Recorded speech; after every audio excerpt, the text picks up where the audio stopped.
for session 2 with all of you. We're going to hear again today from Rabbi Moeller, and today's names that we will be looking at include Jerome, Sarah Jessica Parker, Fran Drescher, and Edgar Bronfman Sr. And if we have time, we have a special selection, Rabbi's Choice, that he'll share with us time at the end.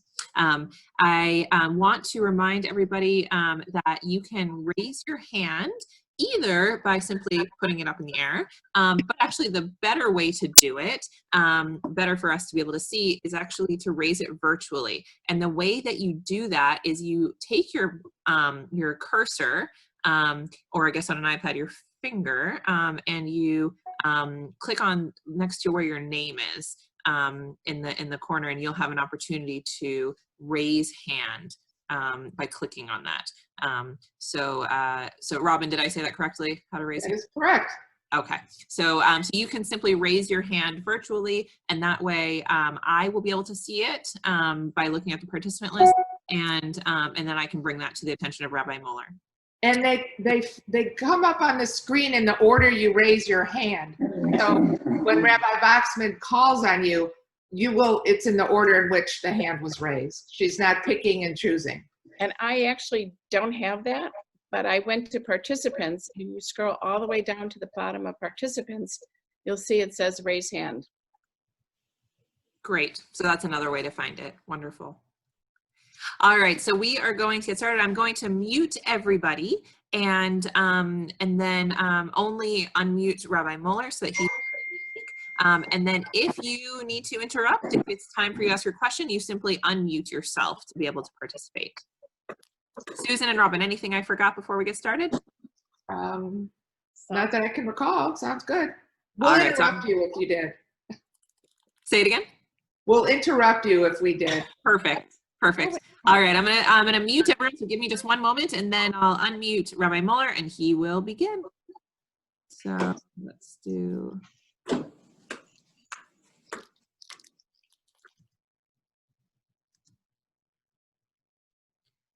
All right, Rabbi Moeller, just unmute yourself now. Okay. You're on. All right. Well, good afternoon, everyone. Welcome back to those of you who joined us from last week, and greetings to anyone newly joined to our class. Just to get a sense, I was going to begin by just going over our Jewish identity spectrum. Is there anyone joining us this week who was not present last week? Raise your hand. Is there anyone? All of us were here last week? We have a few raised hands. Do you want me to show All right. the spectrum on the screen? Yes, let's show the spectrum on the screen just to give everyone our methodology for how we're approaching our discussion. Of course, we're looking at different individuals, well-known, famous, and expressing their Jewish identity. And I created a Jewish identity spectrum that gives 10 different aspects of being Jewish. Some Jews identify through religion and God, others through culture and ethnicity. Some Jews are very Zionistic, identifying with the state of Israel. What we mean by association is Jewish people who like to be around other Jewish people, who feel that it's essential to marry someone who's Jewish or to work for Jewish community organizations. Other Jews identify through anti-Semitism or remembering the Holocaust. Still others believe in the amazing history of the Jewish people and the fact that we've survived for 4,000 years. Then there's tradition, heritage, traditions, rituals, things that were passed down to you from parents or grandparents, and is the reason why you practice those things today. Others believe in going out into the world to make the world a better place through social justice, what we call tikkun olam. Then there's study and learning. Jews who enjoy the intellectual aspects of Judaism. And finally, ethics and morals and values, those things about Judaism that make us the people that we are today. So these are the 10 different categories that we try to assign in various percentages to each of the people we are studying. All right, so we're going to begin, but before we do, we engaged in a little bit of a discussion last week on the concept of chosenness. And this came up. Rabbi, I just need to interrupt you for one moment. I have Judy Miller and David Citron both have hands raised. Did you have questions already, or is that a raising from before? Raising from before. Oh, okay. Okay. And Judy, also you?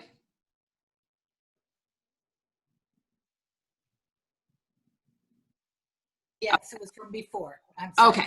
I'll put it down. Okay. Sounds good. Thank you. Okay. You can continue. Okay, we'll continue.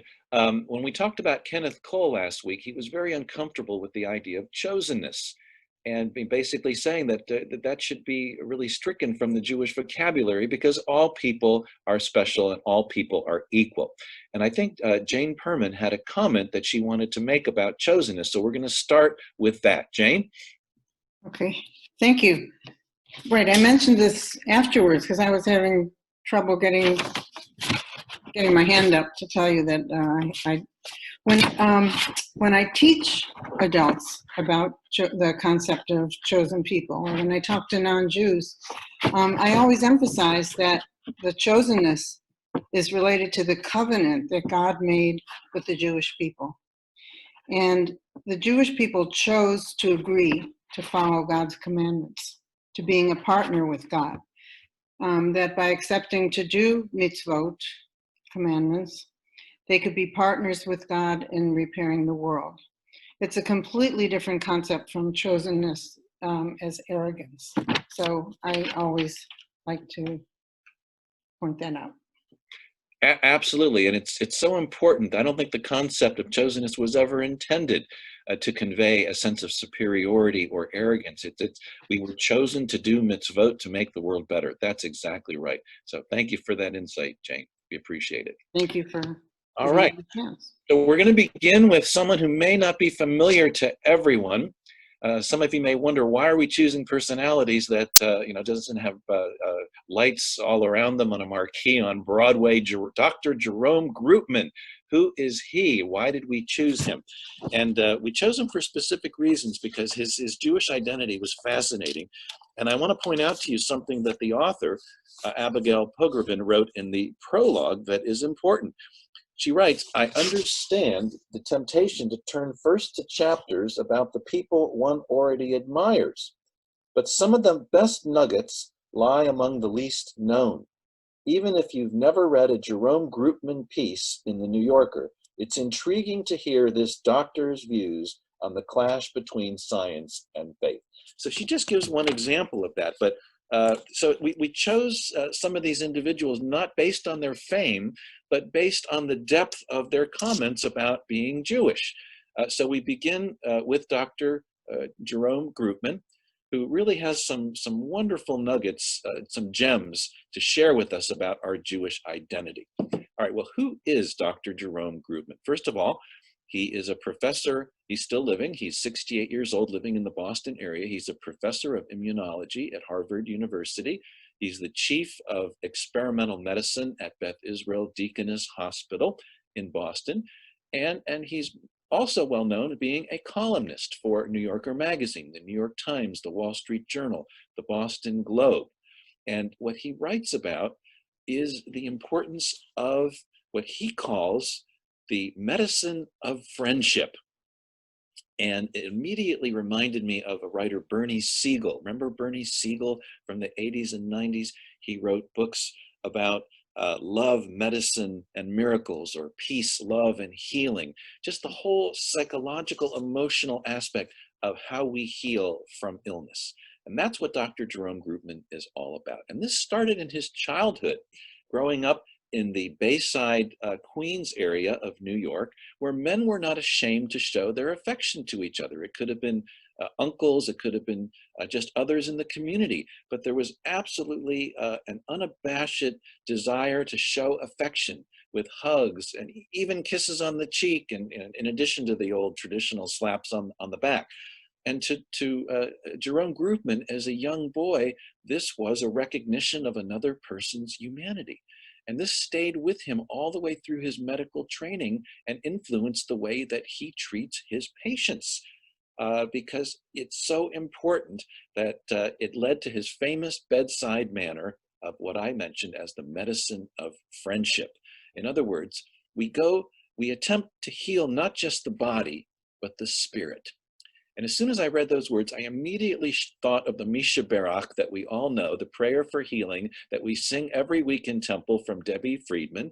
Bless those in need of healing. You know the words, with refuah shalema, the renewal of body, the renewal of spirit. All right. And there you have it right there. The acceptance of death is easier when you are at peace emotionally and spiritually. And this is so important to understand. There's healing even in death. Well, how could that be? You know, we're told so often to, when we're in our last days, get your financial house in order. Well, what about getting our spiritual house in order? That is just as important. And it's not just the person who is able to do this, but we can help people to find spiritual healing in their last days. What can you give to a dying person? Well, I think it's three things. We can let them know that they're not alone. We can let them know that they're cared for. And we can let them know that they're loved. That is so important. Just because someone is intubated on a ventilator or someone is heavily sedated, it doesn't mean that we can just stand there and visit and pretend like we can't get through to them. The touch of the hand, words that are spoken, even if someone doesn't respond, it doesn't mean that it doesn't get through. And so many people don't understand that. How many of us, you know, I always divide, there's two categories of people in the world. There are those who, when they go to a hospital to visit someone, they stay for a couple of hours, even if it's a loved one. They'll go home to spend the night. They'll come back in the morning. And, you know, this is someone who, you know, they feel they just can't reach. They're in their last days. Then there are others who will stay in the hospital 24/7, spend the night in the hospital, be there holding the person's hand, talking to the person. That shows true compassion. This is the healing of spirit that Dr. Groopman is talking about. And you know, we can all think of people who exhibit one tendency or the other, but that really tells a lot about a person, is how do they treat a dying loved one or a friend in their last days. Never underestimate the importance of a touch and words of comfort to let them know they're not alone, they're cared for, and that they're loved. So we have intensity of Dr. Groopman's religious commitment. This is important. He was raised as a Jew and he feels that so strongly. He writes about, there's no corner of my life where Judaism somehow doesn't inform or influence me. I definitely grew up with an identity which was informed by strains of paranoia and distrust and fear about the Gentile world. My grandmother had witnessed pogroms in Lithuania, and my mother's extended family had been largely exterminated in the Holocaust. So this fear wasn't fantasy. It was the real thing. So he had this strong sense of Jewishness from his background and the way he was raised. He has a strong consciousness of Yiddish as well. He was trained to speak Yiddish as a boy.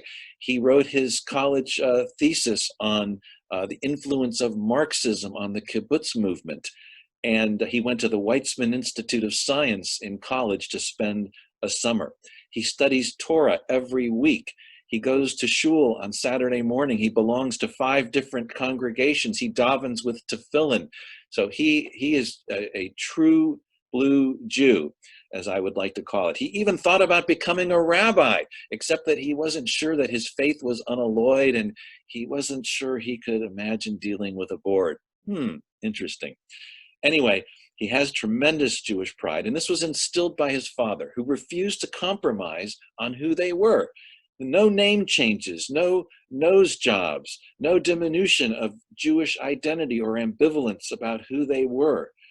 So that is how he was raised, and Dr. Groopman raised his 3 children to keep kosher at home. He would give them the choice at age 18 if they wanted to continue. He wanted them to keep an open mind about synagogue, but felt it's got to be a positive experience. If it's not, if it's a negative experience, then why do it? but he certainly hoped that that they would give synagogue a vote and not a veto, as we like to say. He taught his kids values of respect for others, coming from the Jewish prohibition to not oppress a stranger because we were strangers in the land of Egypt. The value of empathy, one of the strongest ethical values of our tradition. And in other words, he taught his children to be conscious of civil rights for gays, for African Americans, for what in 2005 Arabs, which today would be the Muslim community. But I'm sure that Jerome Groopman's children are at the forefront of the Black Lives Matter movement today, because that is how they were taught. There is no xenophobia in the Groopman family.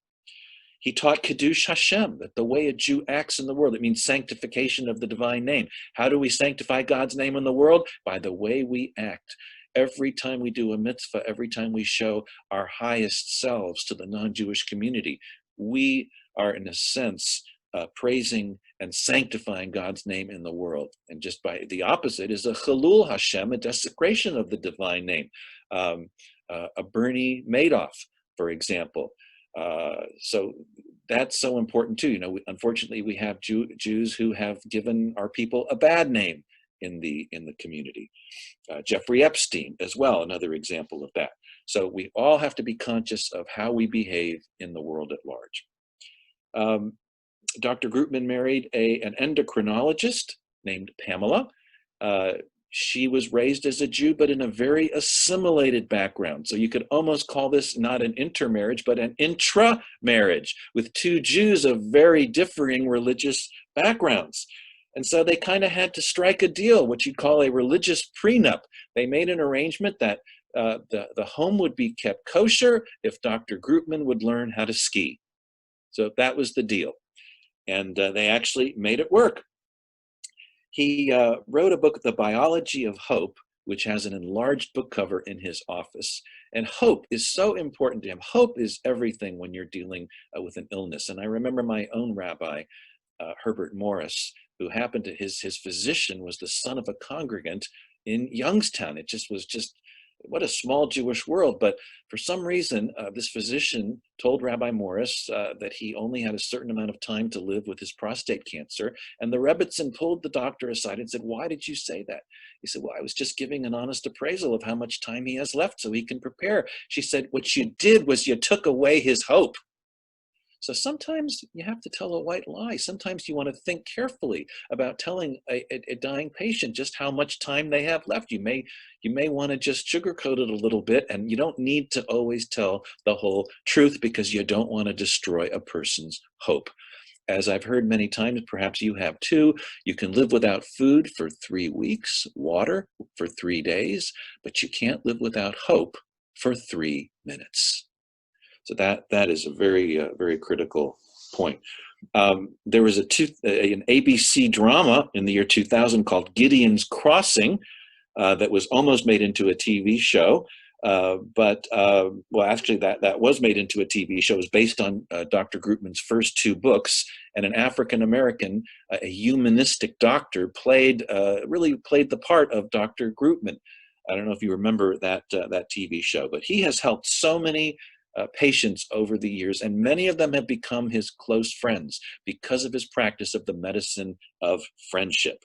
He believes in Maimonides' prayer, which is, "Let me look at a patient neither as a rich man or a poor man, as a friend or a foe, but let me only see the person within."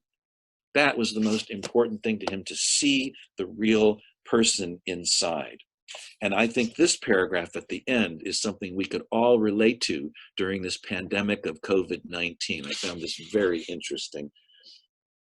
"You are not obligated to complete the work, but neither are you free to abandon it." That's from the Pirkei Avot, which Groopman says he relates to in his chosen trade. It's that wonderful tension between feeling that it might be overwhelming when you look at the level of suffering, the complexity of biology and medicine, but that you continue to persevere. Well, that is anything that would give some inspiration to a first responder working in a hospital or medical setting in today's outbreak of coronavirus. I thought that was extremely meaningful. And finally, he concludes with a paragraph that I want to ask you what you think this means. This is so interesting.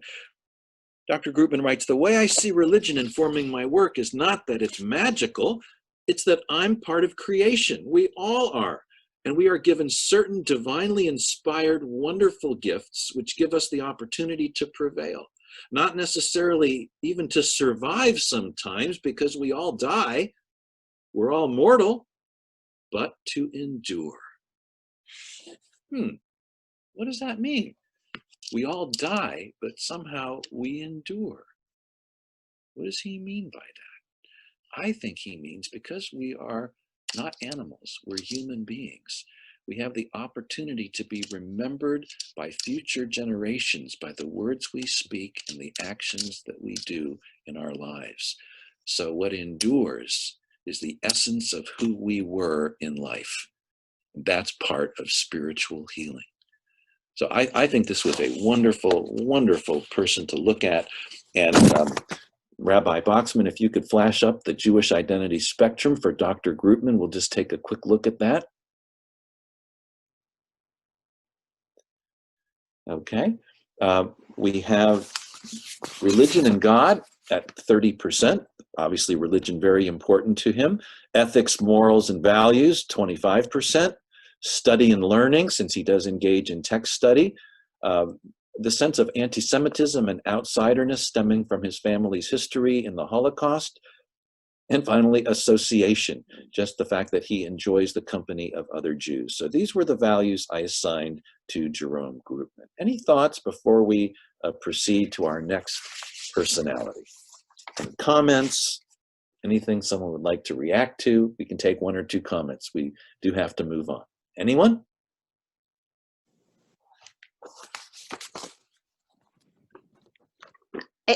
Your last comment reminded me of that beautiful poem that Hannah Senesh wrote about the stars being so far away up in the sky. But the influence of these people who are our stars live long after they're gone and influence the way we act. So that is our job to do good work and to leave a legacy of a good light. Anyway, that's my comment. Thank you. That's one of the preludes to the Kaddish in our prayer book, and I love that the stars that light up the darkest night are the ones we remember. Yes, beautiful. Thank you for that. All right, let's move on to Sarah Jessica Parker. And this is going to be quite a different story from Dr. Jerome Groopman. Sarah's father was Jewish. And at the time she was interviewed in 2005, she was carrying her first child. And she even mentions Unitarianism as a possible religion for the child because she likes the progressive values of that faith. Sarah Jessica Parker is what I would call a spiritual wanderer. Really very little Jewish background, very little Jewish knowledge. What I would almost call, she suffers from what I would think of as religious anomie, if you want to use the sociological concept from Emil Durkheim, just kind of a wandering without a set of standards or rules or expectations. She knows she's a Jew, but just has such a high level of skepticism, ambivalence, even alienation from a tradition that she knows little about. And the fact that she's from a Jewish father and a non-Jewish mother brings up the law of patrilineal descent passed by the Reform movement in 1983. This was when it all started, that you could be Jewish if you were the child of a Jewish father and a non-Jewish mother, but you have to be raised as a Jew. And that's stated clearly in the Reform guidelines from the Central Conference of American Rabbis. You're not Jewish if you don't go to religious school or have a bar bat mitzvah or are raised as a Jew. So right off the bat, we can really question, is Sarah Jessica Parker really Jewish? I'm not going to argue that. I mean, she says she feels she's Jewish, that's good enough. But if you're going to have just a Jewish father and a non-Jewish mother, you have to be raised as a Jew in order to be considered Jewish. As she writes, I'm not religious, but I'm very spiritual. So I wanted just to read you I'm not a religious person, but I know that's not true. I know that I believe that there's somebody who watches over us, and he or she takes care or not, or teaches us. You ever heard anyone say, well, I'm really not religious, but I'm very spiritual? Well, what does that mean? It means that person might engage in spiritual practices like meditation or yoga or crystals or tarot cards or whatever it is. It means they might feel some connection to a higher power, but what it doesn't mean is that they're connected to a religious tradition. And so someone who says they're spiritual and not religious, I always just raise my eyebrows just a tad. I remember my rabbi from St. Louis years ago gave a sermon called "I'm not religious, I'm Reform," and of course that was a setup, because he was saying that that's really not necessarily true at all. A Reformed Jew can be as religious as they want to be if they choose to practice all of the mitzvot. So just because we're Reformed doesn't mean we can't be religious, and just because you're spiritual doesn't mean you can't be religious. But if you're going to talk the talk, you have to walk the walk. So. Sarah is married to Matthew Broderick, as we know, and neither of them are practicing Jews. So they were very skittish about bringing anything Jewish into the home, even a mezuzah, which Sarah Jessica Parker says would be too much to put on the front door. But she got it as a gift. It was a lovely little mezuzah with 3 children playing, and she put it on the baby's room. So she does have an affinity for at least a sense of some Jewish rituals. There is an ethnic cultural component to Matthew Broderick and Sarah Jessica Parker. They always look around for a Seder they can attend. They once drove over 4 hours to attend a Rosh Hashanah dinner. So the problem they have is just with organized religion. That's the part that they really don't deal with very well. But they have a high degree of culture, ethnicity, and association. Let me read you just a couple of excerpts from the book. Her grandfather was named Bar Khan, the son of Khan. She descended from a Kohen. But when he went through Ellis Island, the immigration officer thought he said Parkin, and he couldn't write his N's very well. He thought it was an R, so that's how they became Parker. But she's very proud of her lineage to the Kohanim, to being a Kohen. So she gets association points for that. She also writes, I have always considered myself a Jew. Maybe I feel Jewish because my mother is very skeptical of organized religion in general, and being a Jew felt more cultural to me. I was always responding to things that were Jewish. I think also because New York was this great jewel to us, and it was such a Jewish city that I was so thrilled to identify with anybody from there to be a part of it. And then she talks about her father, how he grew up on Ocean Avenue in Brooklyn, on the Brighton Beach line. It's a very Jewish community, and every year on our summer visits, the people we spent time with were Jews. Whenever we came to New York on Sundays, we always went to Chinatown. Well, what could be more Jewish than that? Eating Chinese food in Chinatown. So there's a high degree of association here, a good amount of culture and ethnicity. What Sarah Jessica Parker lacks is Jewish knowledge. She just never learned anything. So she feels extremely uncomfortable going into a synagogue. She would never talk about her Jewishness if she was interviewed as part of her career. She just would not be comfortable with that coming up. She feels a strong identity with Israel and Zionism because Israel, even though it's portrayed as the aggressor, the imperialist aggressor, she still feels that Israel needs to be protected from all the Palestinian attacks that occur in Israel.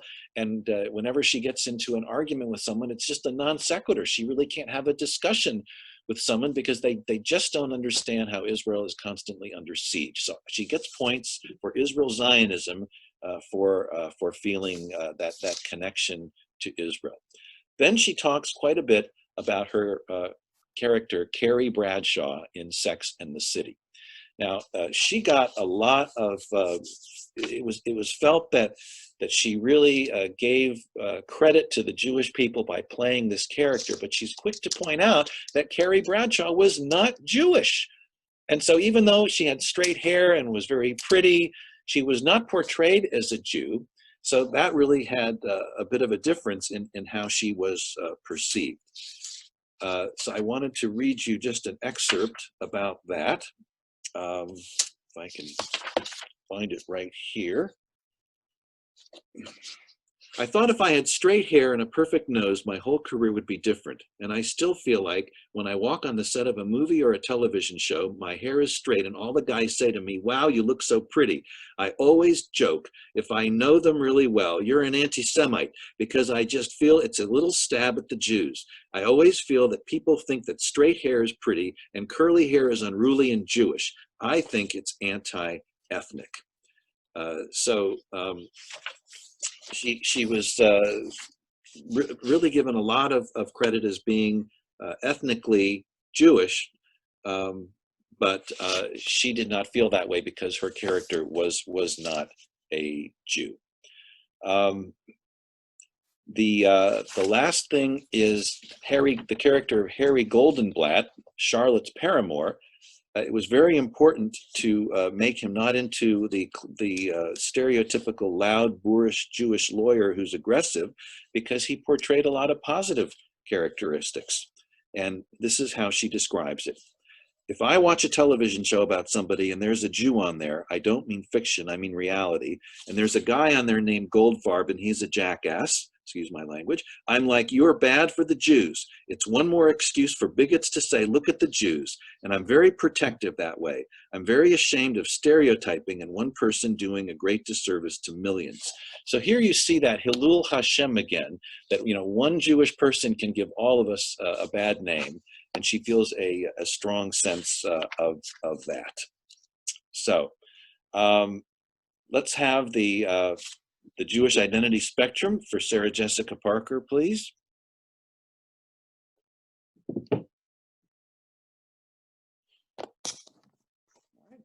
40% culture, ethnicity. She feels that connection even though there's no religious content at all. And association.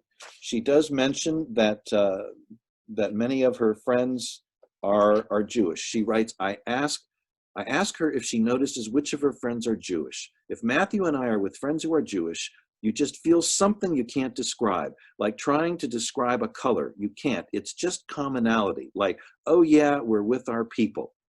But I have a lot of non-Jewish friends. Many of them seem to think of being Jewish as slightly exotic, but she still feels that connection to Jewish people. So I gave her a high degree of association, and then that little bit of Israel Zionism, 20%. All right, any comments on Sarah Jessica Parker?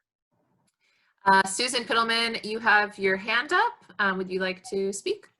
Well, I just thought it was interesting that her sister is an observant Jew. And she said she learned a lot about Judaism from her sister, but it's interesting how two sisters can grow up in the same household and one can feel infused with Judaism and become very observant, and the other sister would not. I think she mentions in there that they did have a Christmas tree growing up, but that it had no religious symbols on it. So I also thought that was an interesting take. Yes, she that surprised me too. That her sister is an observant Jew, and how did that happen in the same family? And also that they have the Christmas tree, but the Christmas tree teaches her it's about family and ritual, the same things I respond to in being a Jew. So they have a Christmas tree, but it reminds her of being Jewish. So I thought that was a little unusual too. But yes, thank you for that. Robin. Yeah, I wanted to comment. I did a little research to find out if she was raising her children Jewish. And she's very private about her children, so I could not find out anything. But I did find out that Matthew Broderick, as we know, is Jewish. However, his sister is a priest. I can't remember what. Yes, an Episcopal priest. Episcopal priest. And they got married in a church, in a temple, by the sister who's a priest. Yes. So it's sort of a convoluted. She identifies as Jewish, is the way she says identify. But I think she feels Jewish because she lives in New York and she eats whitefish salad. But there's the cultural ethnic aspect. Yeah. Right. But I was shocked when I realized she was in the book. because I had no idea. But what you didn't mention, Rabbi, is that her parents got divorced, and she was raised by a parent so both parents were not raising their kids Jewish. She was only Jewish when she visited her biological father. Oh, right. Good point. Yeah. So I think that was part of it. But her mother was very impressed with New York and the New York lifestyle. And so I think she wanted that Jewish connection to the lifestyle of New York. So I don't know. I mean, all this because I wanted to find out if she raised her kids Jewish and everything, but I couldn't find that out at all. Right. No, there was that part that was intriguing from what her mother wrote. How do cultured Jews in New York City raise their children? Parker says her mother emulated an ideal she had implanted in her mind. The goal was a combination of how cultured Jews in New York City raised their children and how Rose Kennedy raised her children. She was sort of hoping to get the best of both. Yeah. Good. Okay. Anyone else? I think that's it. You're back to the rabbi. Okay. Now we move on to Fran Drescher. Now she really is similar to who she plays on TV. Bubbly, talkative, upbeat, and very Jewish. The opening conversation with her mother really says it all. She says, "This is my mother." Her mother says, "Guess what I came down for? Daddy wants candy." "Let me tell you something. I can't stand these people that stay skinny and eat all day." "What's with Dad and all the candy?" "He likes candy. Maybe he'd rather have the pineapple sorbet." "He wants chocolate." Okay. Are you comfortable? Are you resting? I may never leave." "I wish you wouldn't. Have you gone into the bedroom upstairs to make a sissy?" "No. You have to go in there. It's paradise in there." So just the way she talks to her mother, it's very Jewish. It was hysterical. You remember the show Happily Divorced? Well, Fran Drescher is happily divorced from her husband of 20 years, Peter Jacobson, the co-creator of The Nanny. And actually, what I just read, The Nanny is being brought back as a Broadway musical. I think she's working with her ex to bring that back. This was back in January. It was written up. I don't know how much progress has been made with the pandemic, but that was the plan. It's not all been roses, though, for Fran Drescher. She had a 3-year battle with uterine cancer. And she almost reminds me, it's almost like she was a protege of Dr. Groopman, as I read in an excerpt here. "I felt in touch with my spirituality in my battle with cancer in a deeper way than I had ever experienced before. I saw God everywhere doing small favors for me, allowing me to see the beauty that's life and the love that surrounded me." Boy, that sounds like Bernie Siegel and Jerome Groopman all the way. But so she survived that. So she's got some kishkas. She's very tough. And but she grew up very ethnically Jewish. I'll read you the little excerpt here. She grew up in a heavily Jewish Queens neighborhood that basically shut down on Yom Kippur out of respect. Even her Gentile neighbors dressed up for the occasion. She idolized Barbara Streisand, God's gift to all little Jewish girls in need of a leader. And she wrote about her sister and parents who were always looking for a discount and didn't waste a scrap of food. She called her mother the Kishkila, which she defined as someone who really enjoys their food. Sylvia always encouraged her to eat more. "I was fed when I was sad. I was fed when I was good. We ate to celebrate. We ate to mourn. And in between, we describe what we were going to eat later." All right, so you think the 3 perennial Jewish values are love thy neighbor as thyself, don't oppress a stranger, and justice shall you pursue. Forget it. The 3 perennial Jewish values are: 1, never pass up a sale; 2, don't waste a scrap of food; and 3, always worry about your next meal, which my wife will tell you I do quite often. So anyway, I thought that was very humorous. Fran Drescher refused to de-ethnicize her Jewishness as a Jew playing a Jew.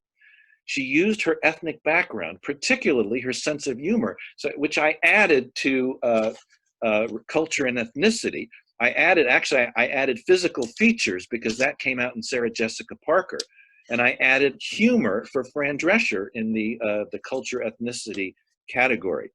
But that really was important to her as she defined her character of Fran Fine.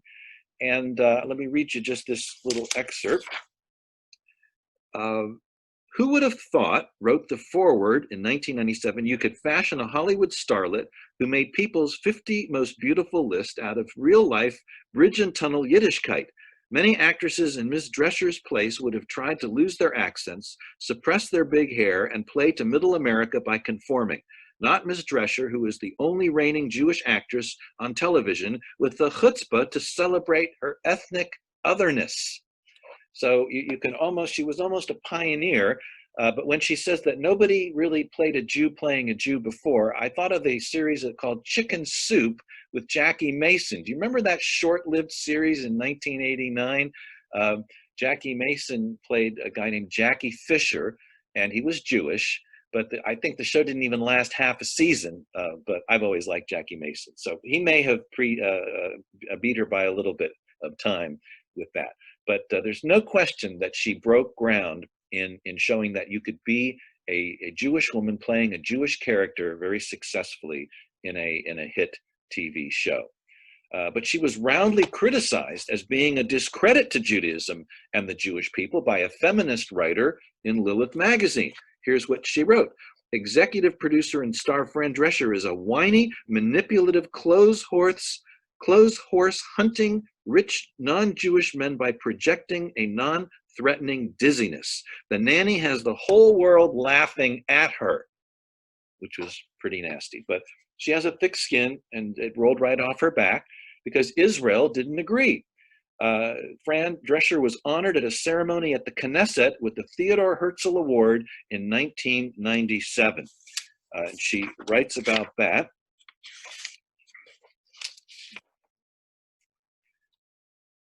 This was designed to highlight the achievements of individuals remarkable for their strength of will and commitment to realizing their dreams. It was fantastic, Drescher gushes. My parents came. And during the speech, she mentioned something about chosenness. And what she says about chosenness would have made Kenneth Cole absolutely shrink in embarrassment because, as you know, he doesn't like the concept. He thinks that all people are equal. Here's what Fran Drescher wrote in her speech when she accepted this award. She commended the Jews for believing so wholeheartedly that they are the chosen people. Whether it's true or not, it's the smartest brainwash known to civilized man, because it doesn't matter how many people kick sand in our face, how many countries we're thrown out of, how many places don't want us, how many people don't like us, we always feel great about ourselves. So there again now, it's almost like the superiority arrogance thing coming out in her concept of chosenness. So Jane, I don't know how you would have responded to her with that, but that kind of bothered me a little bit. She's not big on Jewish ritual, but on being a good person. And this begs the question of, are you a good Jew if you're a good person? This was the question asked by Dennis Prager in his classic book, The 9 Questions People Ask About Judaism. This is back in the 1980s. But it made us always think about that question. If you're a good person, is that enough to be a good Jew?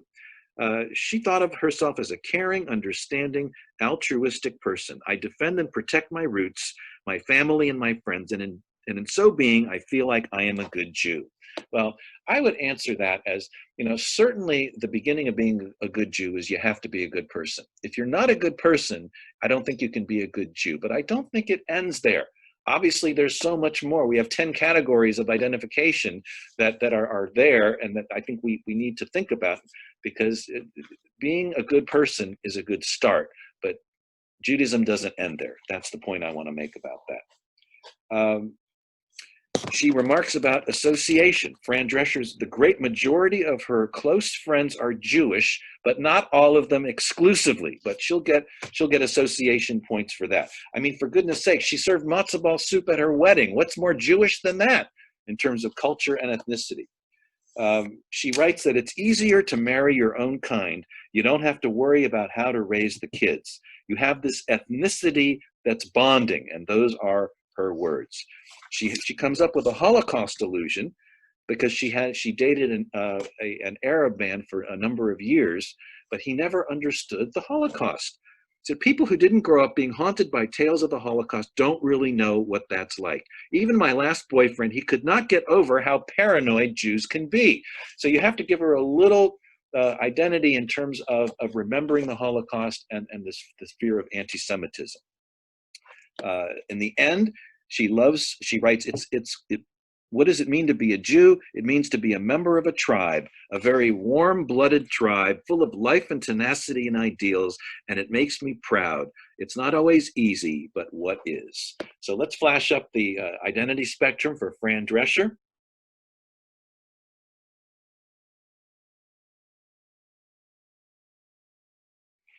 Okay, a lot of culture, ethnicity, 60%. Ethics, morals, and values, even though it's not necessarily connected to, there's a tenuous connection to Judaism, but that is important to her, and she may have gotten more from her Jewishness than she realizes. Sometimes that happens, the people we are, the ethics we practice may come from our Jewish upbringing, and we may not even realize it. 10% for association, because most of her close friends are Jewish. And because of her one reference to the Holocaust, I gave her a 10% for anti-Semitism and otherness, which includes the Holocaust. Any questions, comments? Fran Drescher. Hi, it's Susan, and I had 2 comments to make.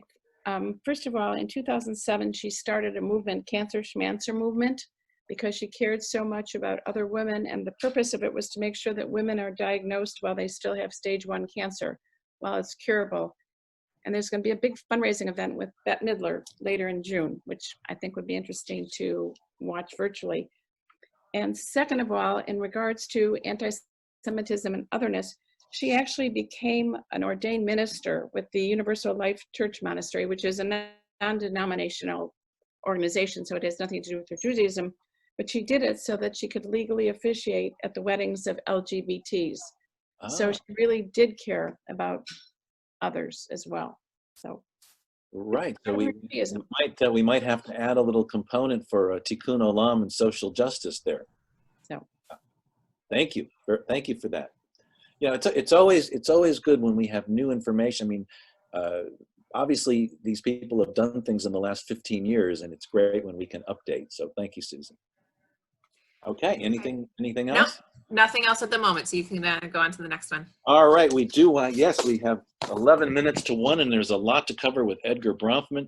Oh, he blew me away. He was so fascinating. He's the first personality we're discussing. He's passed away. He's no longer with us. He died in 2013 at the age of 84. He is not the one who started Birthright Israel. That's his brother Charles. He was known for being the president of the World Jewish Congress and fighting for rights of Jews around the world, particularly Russian Jews, for their right to pray in public and to emigrate to Israel. So that's what he really spent his efforts on. But he's just a fascinating guy, and I'm so glad that we picked him. How many billionaires have Torahs in their office and chauffeurs on their desk? Not too many. But Edgar Bronfman wanted to make sure that whoever came into his office knew that exactly who and what he was. He also had a series of Jewish books on his shelf that would make any yeshiva very proud to see. He rejected Judaism because he rejected his father. And that is opposite from Kenneth Cole. I mean, both of these men rediscovered their Jewish roots after their fathers died. But Kenneth Cole idolized his father, and Edgar Bronfman despised his father. So there is a very big difference there. And he first started to realize it when he saw his father praying in temple, and he knew the Hebrew, but he had no idea what he was saying. And that seemed just to be very hypocritical to young Edgar growing up. And this is the classic keva kavanah debate. Keva in Hebrew means fixed, and it refers to one's ability to utter the fixed prayers. You can know the Hebrew prayers perfectly. You can say them, but if you don't know what you're saying, and there are a lot of Jews who can read Hebrew but really don't know the meaning, then you have no kavanah. Kavanah means intention, devotion, inner direction of your heart. And so you need both to have a really meaningful Jewish prayer. So this turned off young Edgar from an early age, seeing his dad saying his prayers, not knowing what they meant. And he hated Sunday school. which led him to a crusade to reinvent Jewish education for the younger generations. And he went on a crusade to make Sunday school an experience where kids would come away with something positive. He's big on Talmud study. He loves going to colleges, meeting with the Hillel kids and being able to grapple with Talmudic texts with them. They absolutely can't believe his skills. And there's something I want to tell you about very quickly, something called Daf Yomi. In January, about 90,000 Hasidic Jews crammed into the stadium in Rutherford, New Jersey, where the New York Giants play, and they were given a graduation from the Daf Yomi study program, which is you study one page of Talmud a day for 7 years, excluding Shabbat, of course, and then you have covered the entire Talmud in 1 year. You can sign up for this and get it online. It started in January. You might be a little behind, but in 10 minutes a day, you can study a page of Talmud and cover the whole thing in 7 years.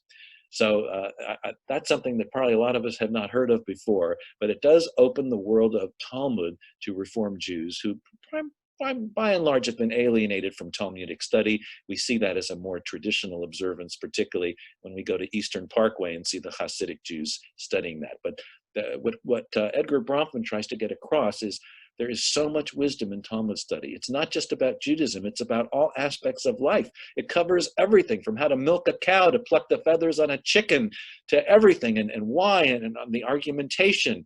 And when Edgar Bronfman would study Torah with his rabbi from the World Jewish Congress, he would say, "You would be a great Talmudist, Edgar, because you love to argue." And in fact, he started having high holiday services in his home every year, but there would be no sermons, only discussions, so people could go have a give and take discussion on the issues of the day. That was very important to him. He does not like going to synagogue because it's too passive. You listen to the music, you hear the prayers, you fall asleep during the rabbi's sermon. He wants a lively discussion where people can really share. So I think a Lehrhaus Judaica would be more appealing to him than a Jewish house of worship. He writes about the importance of what the Jews brought to the world, which is, I fell in love with the Talmud when I first discovered that it had to do with fairness and decency. I think God is that little conscience in your head, you know when you're doing something wrong. And I don't think that's only Jewish. I just think it's wonderful that Jews are the ones who brought it. This is not exclusive. We're just the first. So again, the Jews brought ethical monotheism to the world. That's the great gift of the Jews that he recognizes. He believes that Torah is a human document, and this is a very Reform way of thinking. He writes, he doesn't buy the fact that the Torah was handed down from God. Please don't try to give me that stuff. It's all written by men.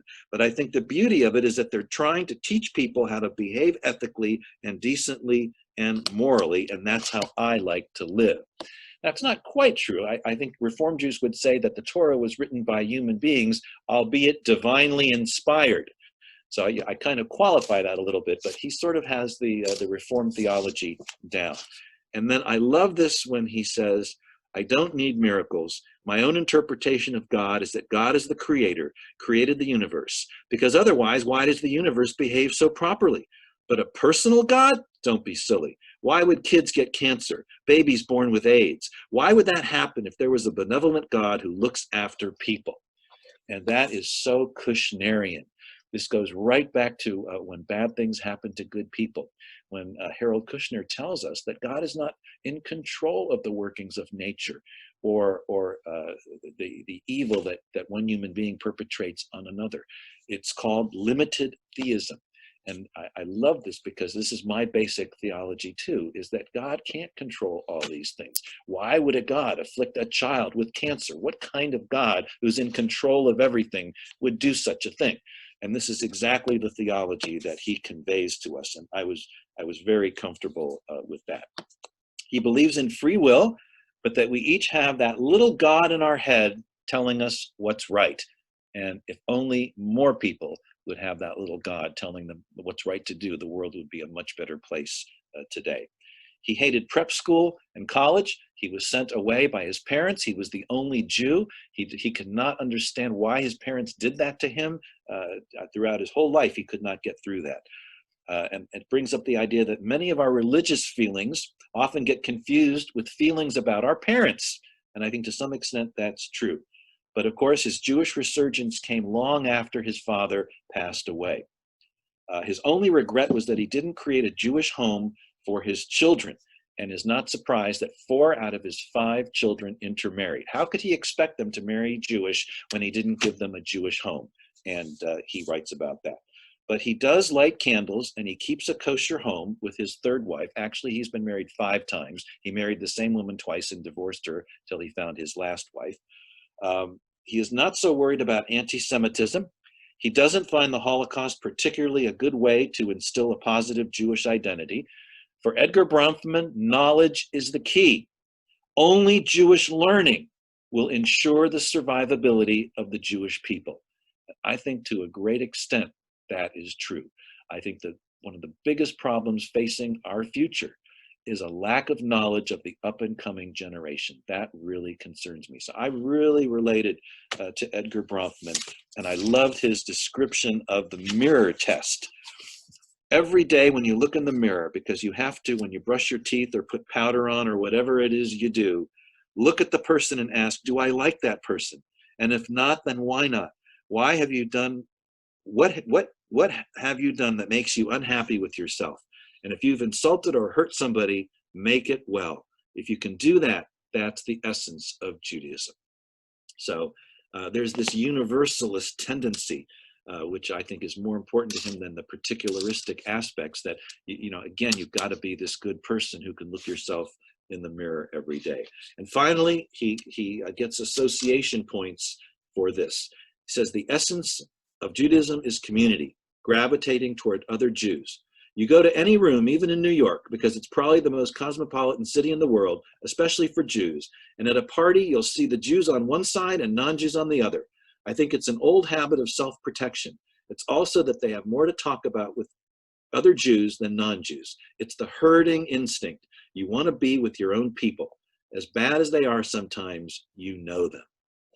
So I know I brought up a lot of things that we could probably have a separate discussion about, Reformed Jewish theology, your interpretation of God, all of this. It's a lot to cover, and I still want to give you a few tidbits about Gene Wilder. So let's quickly flash the identity spectrum for Edgar Bronfman Sr.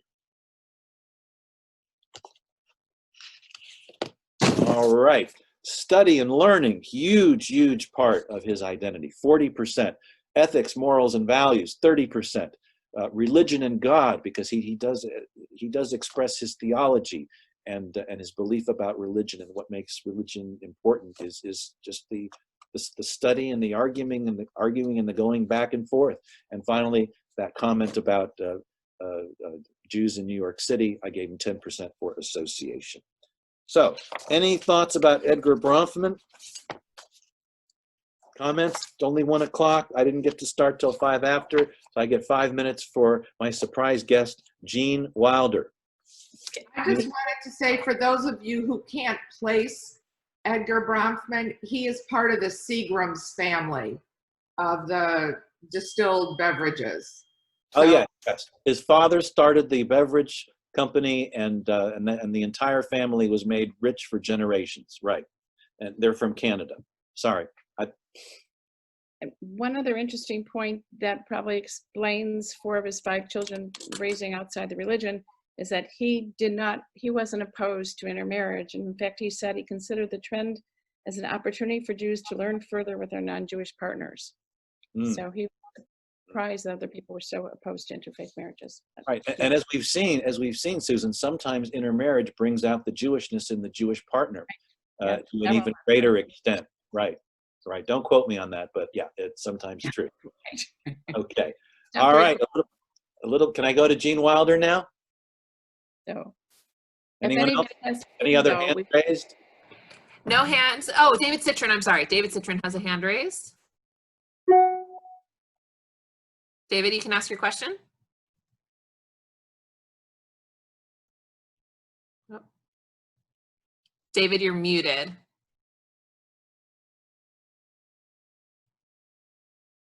Okay, how about you continue? Oh, here he is. Okay. I just unmuted. Can you hear me now? Yes, we can hear you now.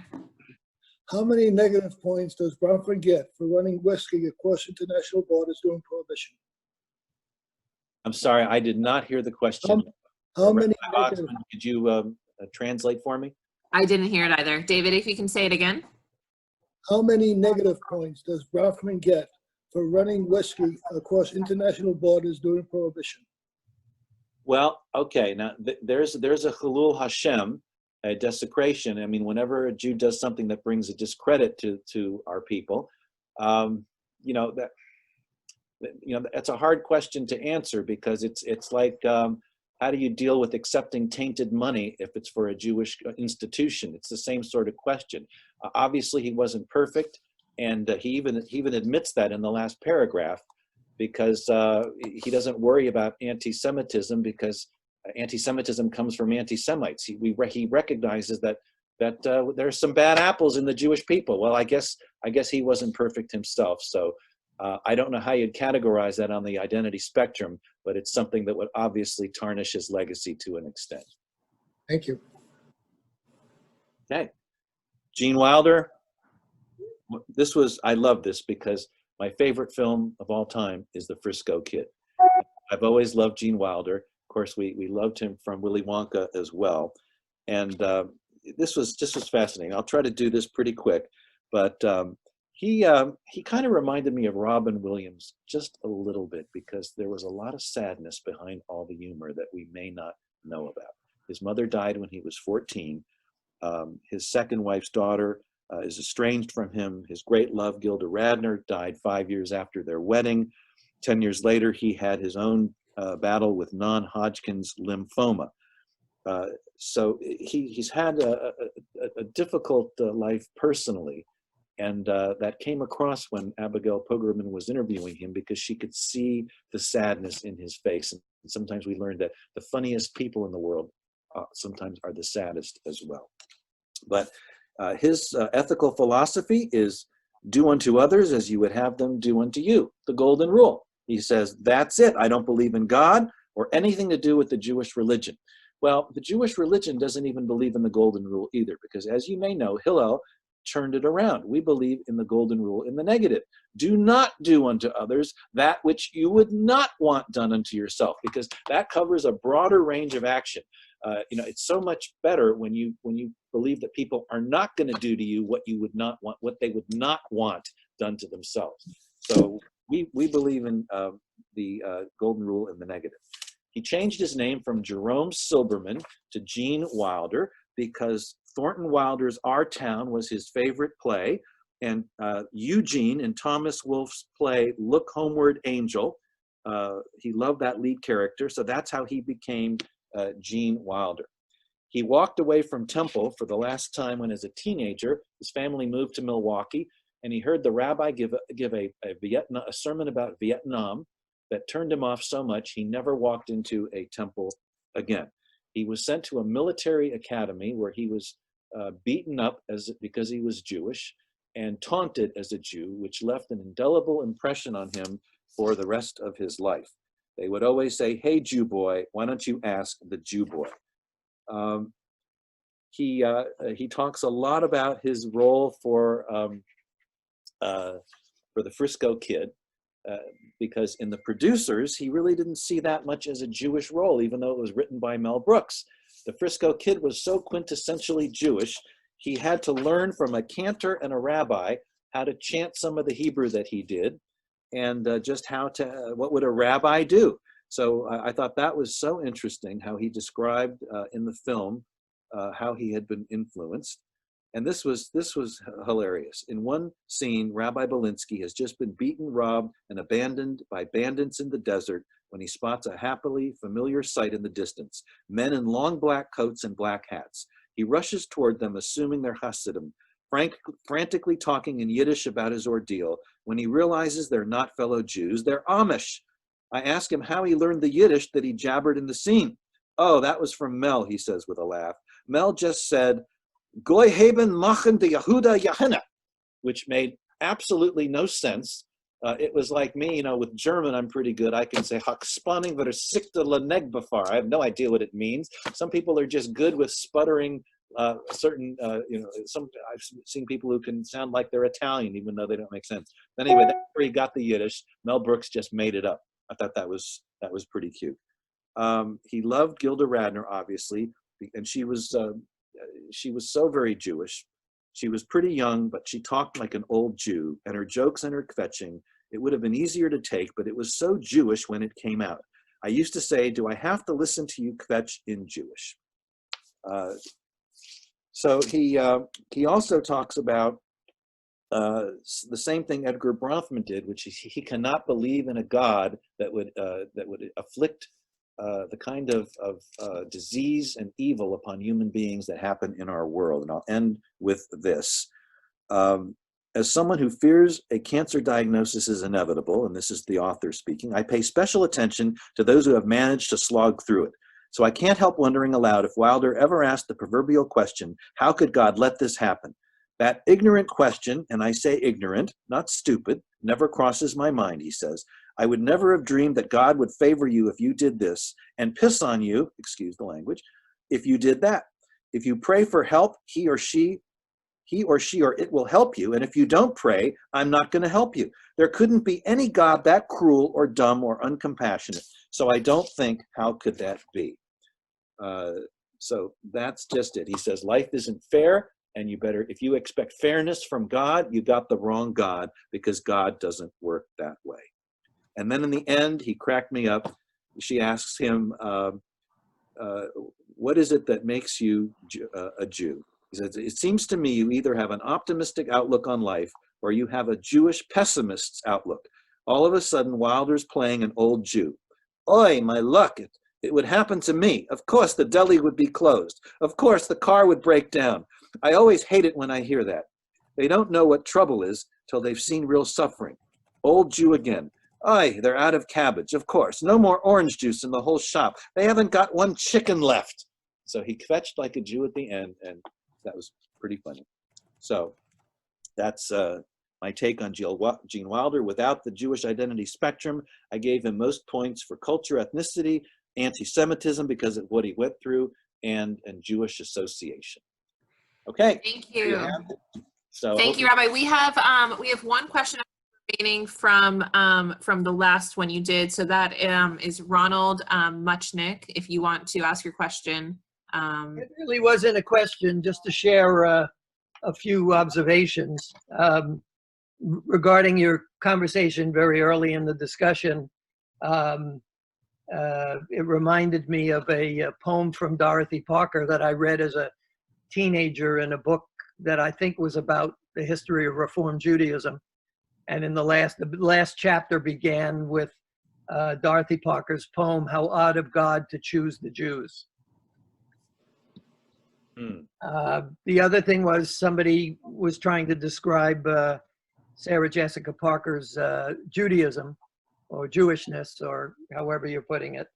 And there's been a joke going around, which many of you may have seen, about a mother who loses touch with her son because he decides to go off to Oklahoma and in the process marries a Native American, and they get separated for a long time, but finally he and his wife have a child, and she decides, I got to make the connection. I can't miss the grandchild.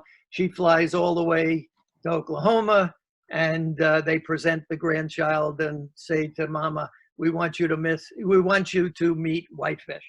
Right. I love that joke. And the first person, there's a Yiddish about the chosenness. There's a Yiddish proverb. So God chose the Jews. What'd you have to pick on us? And the last thing is, and that's just related to the whole identity spectrum that you create. I noticed that I don't think in any case today, maybe last week when I wasn't here, you didn't find anything on the social justice part. Maybe one was identified with Tikkun Olam. And in my opinion, IMHO, that there is a very close relationship between the ethics and moral part of the spectrum and the social justice Tikkun Olam. And it's probably fairly hard sometimes to make the division there. And the other two that seem to match up rather closely for me are the culture ethnicity piece and the association piece. Mhm. When Okay. I went, go ahead, I'm sorry, go ahead. No, go ahead. Well, I was just gonna, from my childhood, when I was 12 years old, I asked I told my mother I was going to a dance party with Patty Drew. And she immediately noticed that it wasn't a Jewish girl. So, and the argument we had was all about, I was going to temple all the time. I was in religious school, and she knew my feelings about that, but never mind being a religious Jew, be a cultural Jew. Was part of the delivery system. I don't think it stuck, but. Okay. All right. Well, let me just respond to that briefly. I distinguish the ethics, morals, and values from tikkun olam and social justice, because to me, social justice, tikkun olam, means actually going out into the world and performing the mitzvahs and engaging in maybe it's more involved in the causes of the day, whereas the ethics would be like something that Dustin Hoffman did when he refused to kill Maximilian Schell in the last part of Marathon Man, because he said the ethics of the Jew just do not permit me. I'm not going to become a Nazi. So you can absorb the ethics and the values, I think, without necessarily going out into the world to practice that. That takes more of I'm looking more at the social activist part of that, but you could still feel the ethical monotheism that's been bequeathed to us. So I made a little distinction with that, but yeah, you could argue that they do blend together. There's certainly, they can kind of permeate through osmosis. The other, in terms of culture, ethnicity, and association, I'll just read you my identity spectrum to give you the difference, at least how I conceived of it. Culture, ethnicity involves language, holidays, rituals, food, dress, dance, physical features, and humor, whereas association is just how you feel about spending time with other Jews. It's the marriage partner you pick, the family you raise, the friends you associate with. Are you involved in the Jewish community? Do you like working for Jewish organizations? Do you feel a sense of pride when you see a Jewish person on television, whether it's in the entertainment industry or someone in the political world? It's a Jewish way of thinking. There's Jewish sechel, which is Jewish rachmanis. There's being a guta neshama. So those are the differences I saw in association and culture, ethnicity. For what it's Rabbi? worth. Yes. Thank you. Thank you. We need to share the names for next week for those who need to get off. I know there's other programs that we're running into now. So I'm just going to quickly share. If anybody else wants to stay on for a few more minutes, I'm sure Rabbi is happy to continue his thought. I just want to make sure that you see who we're going to be talking about next week. I know many of you do need to go. So let me share this quickly. Next week, Monday, June 22nd, we'll meet again at noon, and we're going to be looking at Jason Alexander, Leonard Nimoy, Wendy Wasserstein, and Richard Dreyfuss. So please join us next week. Page numbers are listed here. We will send out another email. For those of you who received the email this week, we will make sure you get the email with this listed and any other prevalent information. All right. Thank you for joining, those everyone. Who have to leave, we'll see you next week. And Rabbi, if you want to just say a few more closing words for those who can stay on, go ahead. Let me just interrupt and quickly say that if you didn't receive an email after last week's session, please let Rabbi Boxman know, because we had most of your names, but not all of your names. So let Rabbi Boxman know if you did not receive the email from last week. Thank you. Rabbi? All right. I can't tell you, I'm really enjoying doing this. I hope you are as well.